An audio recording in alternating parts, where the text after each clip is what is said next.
नमस्ते दोस्तों, आप सबका एक बार फिर से स्वागत है आपके अपने YouTube चैनल सत्य सनातन में। आज हम उन सभी डबल स्टैंडर्ड्स, दोगलेपनों के ऊपर बात करेंगे जो कि सोशल मीडिया पर छाए हुए हैं इजराइल और फिलिस्तीन के युद्ध के बाद में। हम बात करेंगे किस प्रकार से मुसलमान हो चाहे स्वरा भास्कर जैसे तथाकथित एक्टिविस्ट और फूहड़पन को बिखेरने वाले बॉलीवुड एक्टर एक्ट्रेसेस ये क्यों बार बार नरेंद्र मोदी को नाजी कहते हैं। क्या आपको पता है कि नाजी कौन थे और नाजियों ने यहूदियों पर कितने अत्याचार किए थे। नाजियों ने अपने कार्यकाल में लगभग 60 लाख से ज़्यादा, जिसमें कि 15 लाख बच्चे थे, उनको जान से मरवा दिया था। अगर हम ये मान के चलें कि नाजी गलत थे तो ये मानना ही पड़ेगा कि यहूदी सही थे, इजरायली बिल्कुल सही थे। लेकिन अगर हम आज की तारीख में ट्वीट्स देखें इन लोगों के तो ये कहते हैं कि इजरायली आतंकवादी हैं। तो या तो नरेंद्र मोदी नाजी नहीं और या फिर इजराइल लोग आतंकवादी नहीं। लेकिन आप लोगों को भी पता है कि लिब्रांडू गैंग का अपना कोई लॉजिक होता नहीं। उनको सिर्फ वो बोलना होता है जिसमें कि उनको बोलने मजा आए और उनको लगे कि सामने वाला डीमोटिवेट हो गया है। दूसरी चीज, क्या आप लोगों को पता है कि मोहनदास करमचंद गाजी कभी भी इजराइल के पक्ष में, यहूदियों के पक्ष में नहीं रहा। उसने हमेशा ही फिलिस्तीन का साथ दिया। और आज जो मुसलमान नरेंद्र मोदी को नाजी, इजराइलियों को आतंकवादी बता रहे हैं, ये वही लोग हैं जो कश्मीर से कश्मीरी पंडितों को भगाए जाने के बाद में खुशियां मना रहे थे। और आज जब भगाए हुए यहूदियों ने वापस अपना देश बना लिया तो अब वहां पर विधवा विलाप कर रहे हैं। और लंबे अरसे से जिस प्रकार से हम आपको बताते आ रहे हैं कि रमज़ान के महीने में मुसलमानों को युद्ध करना बड़ा ही पाक कार्य और सुन्नत बताया गया है। और यही नहीं, इस दौरान काफिरों, मुशरिकों, गैर मुसलिमों से युद्ध करते हुए यदि कोई व्यक्ति मरता भी है तो उसको अल्लाह के ऑर्बिट में तुरंत एंट्री मिलती है, 72 हूरों के पास में एंट्री मिलती है। इसी कारणों से अधिकतर युद्ध रमज़ान के दौरान और खासकर अंतिम दिनों में ही होते हैं। इन सब पर हम विस्तृत चर्चा करने वाले हैं।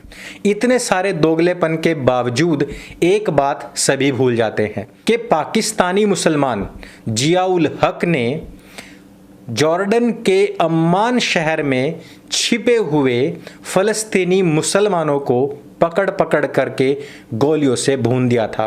जबकि जॉर्डन में भी इस्लामिक शासन था, फ़लस्तीन के मुसलमान शरणार्थी अम्मान शहर में छिपे हुए थे और उनको मरवाने वाला जियाउल हक खुद मुसलमान था।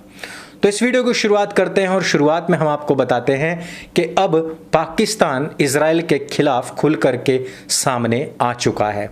टर्की पहले ही आया हुआ था। दोस्तों, पाकिस्तान के अलग अलग मंत्रालयों ने, यहाँ तक कि प्रधानमंत्री ने भी ट्वीट करके इजराइल को धमकी दी है और उन्होंने खुलकर फिलिस्तीन का साथ देने की बात की है, अपील की है। यही नहीं, पाकिस्तान के शिक्षा मंत्री ने तो यहाँ तक कह दिया कि फिलिस्तीन के लोग अभी भी पथराव क्यों कर रहे हैं। उनके लिए जो पैसा जुटाया गया था, क्या वो उनसे बंदूकें नहीं खरीद पाए? अर्थात खुल्लम खुल्ला आतंकवाद की घोषणा कर दी गई है। भारत में भी बहुत सारे लोग बैठे हुए हैं जो फिलिस्तीन को केवल इसलिए सपोर्ट कर रहे हैं क्योंकि वो एक मुसलमानों का देश है। वहाँ के आसपास के देश भले ही फिलिस्तीन को सपोर्ट करें या ना करें, लेकिन भारत में बैठे कुछ पंचर पुत्र उसका सपोर्ट करने के लिए जरूर जाएंगे। लेकिन इजराइल ये बखूबी जानता है कि भारत में जो सपोले भारत की आस्तीन में पल रहे हैं, उन सब को दरकिनार करते हुए पूरा भारतवर्ष एक साथ इजराइल के साथ में खड़ा हुआ है। ये वही भारतीय हैं जो इजराइल को गाली दे रहे हैं, जो केरल की एक महिला की मृत्यु के बाद में जिन्होंने अभी तक चूं तक नहीं किया। हमास के एक हमले में इजराइल की एक बस को निशाना बनाया गया जिसमें कि भारतीय मूल की एक महिला की भी मृत्यु हो गई है। इसके बारे में कोई भी बात करने को तैयार नहीं है और हमास को कोई भी आतंकवादी संगठन कहने के लिए तैयार नहीं है क्योंकि वो एक मुस्लिम संगठन है। इजराइल ने जहां पर टिट फॉर टैट किया, वहीं पर हमें याद आता है 1967 का वो दिन जिसको कि हम ब्लैक सितंबर के नाम से भी जानते हैं। बात की शुरुआत इजराइल के कुछ खिलाड़ियों को बंधक बनाने से शुरू होती है। इसके बाद में इजराइल और फिलिस्तीन के संगठन PLO यानी कि फिलिस्तीन लिबरेशन ऑर्गेनाइजेशन के बीच में लगातार युद्ध चल रहा था। फिलिस्तीन बार बार हार रहा था, यहूदियों का देश आगे बढ़ता चला गया, फिलिस्तीनी वहां से भाग करके जॉर्डन में जा छिपे। दोस्तों, मैंने आप लोगों को पहले ही बताया था कि जॉर्डन के जो फिलहाल के किंग हैं वो खुद को मोहम्मद पैगंबर के 40वें उत्तराधिकारी बताते हैं। और मैंने आपको यह भी बताया था कि किस प्रकार से एशियाई मुसलमान जो उनकी अब हालत देखें तो किस प्रकार से काले तंबुओं में तन करके रहते हैं, लेकिन जॉर्डन के जो मुसलमान हैं, ये जो किंग और प्रिंस और प्रिंसेस हैं, इन सब को यदि आप देखेंगे तो ये पूरी तरीके से यूरोपवासी और पूरी तरीके से खुली विचारधारा के लोग लगते हैं। ये किसी भी एंगल से मुसलमान नहीं लगते। उस समय पर जो वहाँ के राजा यानी कि किंग अब्दुल्ला के जो पिता थे किंग हुसैन, उनका शासन हुआ करता था। 1948 यानी कि इजराइल की आज़ादी के बाद फिलिस्तीनी नागरिकों से जॉर्डन के कई शहर भर चुके थे। वहां पर शरणार्थियों ने काफ़ी गंद भी मचाई हुई थी। यही नहीं, 1967 में PLO की हार के बाद में PLO के अधिकतर आतंकवादी जॉर्डन के अम्मान शहर में छिपने शुरू हो गए थे। साथ ही साथ उन्होंने इन शरणार्थियों के साथ मिलकर के वहां के किंग हुसैन को भी मारने के कई बार प्रयास किए, लेकिन वो असफल रहे। इसके बाद में हुआ क्या? इसके बाद में PLO ने कुछ और लोगों के ऊपर हमला करना शुरू कर दिया और इसमें अमेरिका के ढेर सारे नागरिक मारे गए। हुआ ऐसा कि 10 सितंबर 1970 को PLO ने 3 हवाई जहाज़ों को किडनैप किया और वो उनको जॉर्डन के ज़ारका शहर में लेकर के आ गए। वहाँ पर उन्होंने एक एक करके सभी प्लेन्स को बम से उड़ा दिया।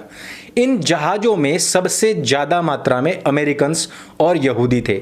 अमेरिका का दबाव किंग हुसैन के ऊपर बढ़ता गया और उन्होंने कहा कि इन आतंकवादियों को ढूंढ ढूंढ करके ख़त्म करो। इसी समय पर यहाँ पाकिस्तान के एक ब्रिगेडर की नियुक्ति हो रखी थी।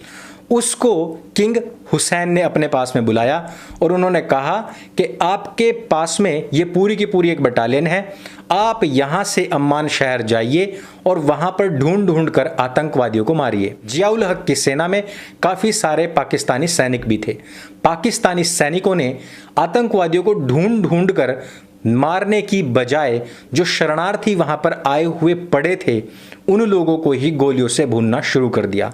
उन लोगों को टैंक से उड़ाना शुरू कर दिया और घरों में घुस करके उनकी महिलाओं को उठाकर उनके साथ दुष्कर्म करना शुरू कर दिया। घरों को उड़ाने से पहले उनका जितना भी कीमती सामान था वो सब कुछ वहां से उठा लिया गया। अब आप खुद सोचिए कि ये सभी जो शरणार्थी थे ये फ़लस्तीनी मुसलमान थे।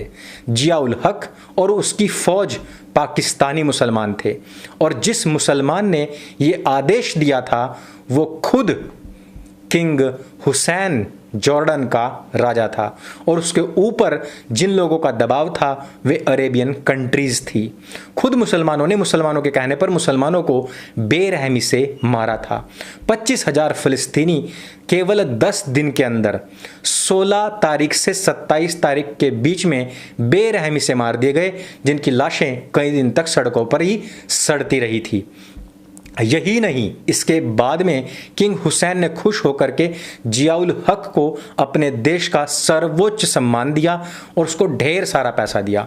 ये वही जियाउल हक है जो बाद में पाकिस्तान का राष्ट्रपति भी बना और वहाँ का ताना शाह भी बना और पाकिस्तान की जनता ने इसको सहर्ष स्वीकार भी किया था।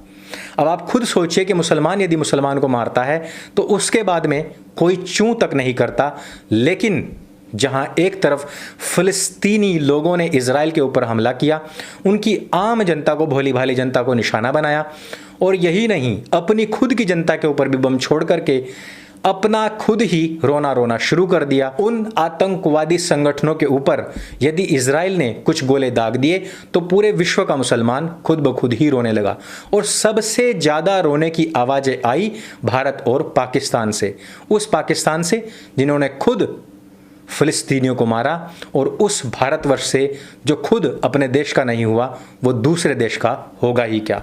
भारतीय मुसलमानों को इस वीडियो को देखने के बाद में हो सकता है कि उनकी आंखें खुलें, सुवरा भास्कर जैसी महिलाओं की भी शायद आंखें खुलें और वो पूरे विश्व के अंदर अहमदिये, शियाओं, उइगरों, मुसलमानों के खिलाफ जो कुछ भी घटनाएं पूरे विश्व में हो रही हैं, हो सकता है कि वो उस तरफ भी अपना ध्यान केंद्रित करें।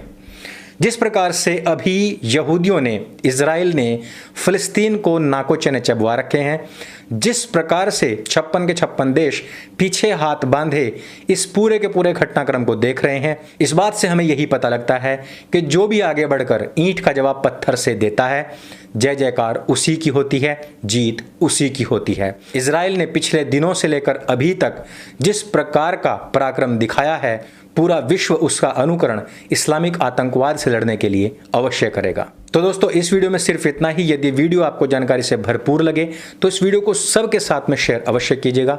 मेरे संग बोले सत्य सनातन वैदिक धर्म की जय। जय हिंद, वंदे मातरम।